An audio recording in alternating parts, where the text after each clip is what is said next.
would like to add my congratulations to everybody involved in this tremendous achievement. For me, it's really an incredible thing that it's happened in my lifetime.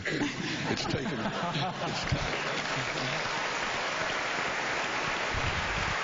Would you believe that guy's a rock star? As the world celebrates the discovery of the so-called God particle, us lay people are left to ponder its more peripheral effects, discussing how interconnected we truly are. It's an idea our next guest explored by having 15 different leaders from the 3 major religions, including Jimmy Carter, Rabbi Eric Asherman, and Dov Berkovitz, pen passionate essays on behalf of tolerance. So what better way to celebrate our freedom this week? Joining us now is Kelly James Clark, the editor of Abraham's Children, Liberty and Tolerance in an Age of Religious Conflict. Professor Clark, thanks so much for joining us. I'm going to assume... Thank you for having me on your exciting new show. Oh, well, thanks. I'm going to assume that the title, Abraham's Children, is a reference to the origins, the shared origins of the Abrahamic traditions.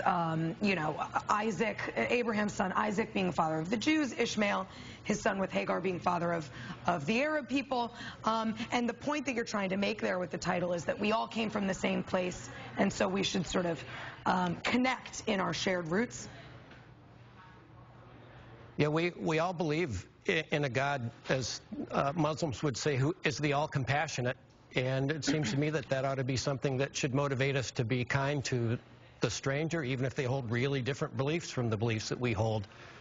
And so that sharing these common roots ought to ground respect and tolerance and liberty, not hatred and violence. Well, you know what as you know, I like to say when I'm talking about religion or writing about religion that it actually requires intolerance. It requires you to take a stand and say that my doctrine is right and your doctrine is wrong.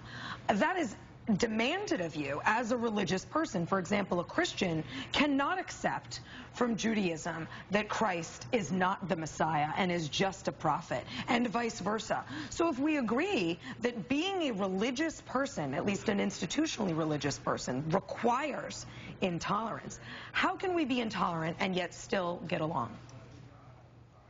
Well, I guess I don't agree with your premise. I think really deep religious belief demands disagreement, but it doesn't demand intolerance. It doesn't demand that we create laws against people that hold religions that are different from ours, that we look down upon people who believe things different from what we believe, or that we treat people who hold that Christians should treat Jews or Muslims with any less respect or dignity than they treat other Christians. So I think religious belief demands disagreement. In fact, I didn't ask any of the writers of my book to agree with each other. I asked them to do this. Look, we disagree. Right. Can we find grounds in each of our faith traditions to help us get along with one another? And everybody was able to find those grounds. Yeah, and that respect is what I mean. I mean, being intolerant, you can be intolerant of another faith and still do it respectfully, and I think that's what we want to get. And I think both of you are making excellent points. I mean, I think what you're talking about, that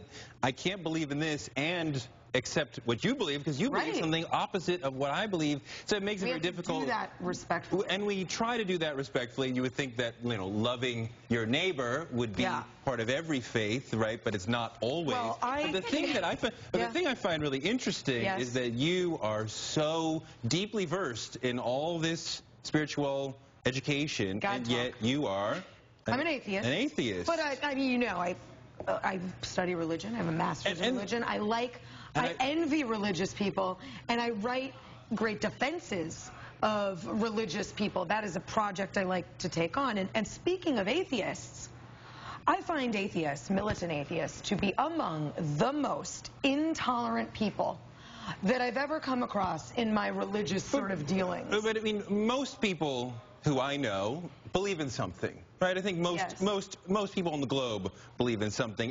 Full 90%. Yeah, in every country in the globe, and every time people believe in something, and it seems almost a default to believe in something. And I have struggled with atheism throughout my life, but I can't not believe that there is a higher power out there. So I don't understand how you, as an intelligent person who studied all this stuff very deeply, your father's a born-again Christian. So how do you add it up and say, no, nope, this is it, there's no higher power? Well, I just haven't gotten to the point where I can believe in a higher power. I don't know the answers to all of life's mysterious questions, but I'm not ready to put religion or God in that box, in that hole. And that doesn't mean I don't try. I envy the faithful. I would like to be a person of faith, but I'm not there yet. I would like to make a quick distinction, though. I am not one of these crazy militant atheists, and I say crazy and mean it. There was an article in the Washington Times today that, I mean, gets my blood boiling. There is an atheist group. I'm not going to name them. I don't want to give them any credit, but they are going out and grading Mitt Romney and President Obama on their secularness. They gave Mitt Romney an A for accepting evolution and President Obama a C for saying that he prays for guidance in leading the country.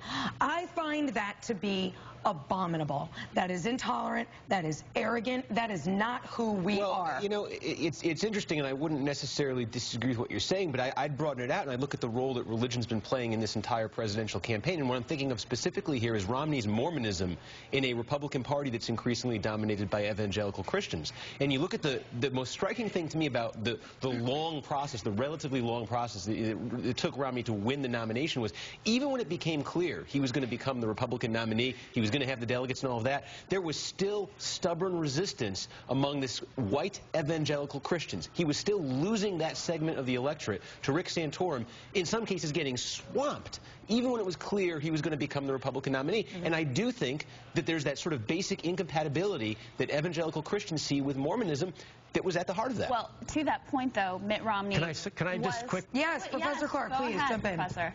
Oh, yeah, I try to stay out of politics in my book, but I frankly agree that it's going to be hard for evangelicals to vote for a Mormon. And so there's going to be some intolerance operative there. And I also think a lot of evangelicals have some racism, and we have a black president, and I think it's going to be hard for them.